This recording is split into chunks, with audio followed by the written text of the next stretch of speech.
Another major asset she listed in her financial disclosure is this winery. What does a Somali know about wineryism? Okay, that was in 2023.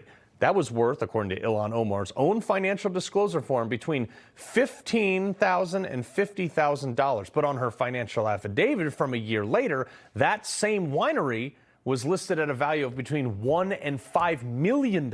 Just real quick. Why does a Muslim own an alcohol company? I thought that wasn't a thing in Islam. Anyway, it gets weirder. Up until yesterday, Benny Johnson was able to find their supposed inventory bottles and all the things they had, their office location, and a bunch of other information on the business. But as of today, those sites are totally shut down, and any mention of their website has been wiped off the internet. I'm talking gone. The Wayback Machine, all these other crafty little archive sites, everything is gone.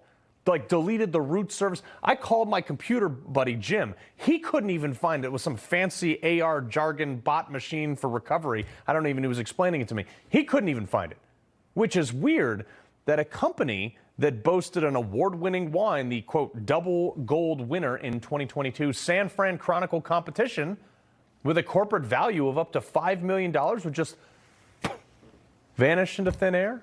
They didn't sell it?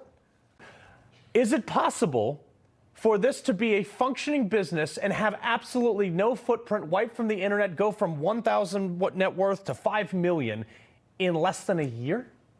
Well, no other winery on earth's done that, Carl. Anybody knows anything about this knows that the wine industry is under enormous pressure. Wineries, there's people pulling up vineyards and closing wineries, including some very well-known ones.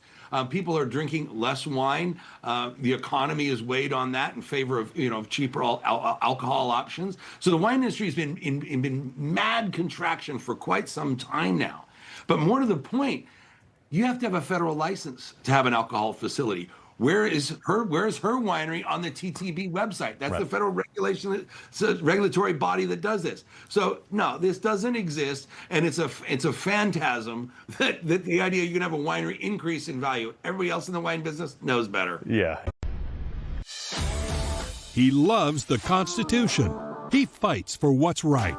He hates the bad guys. He's a freedom warrior. He's your freedom warrior.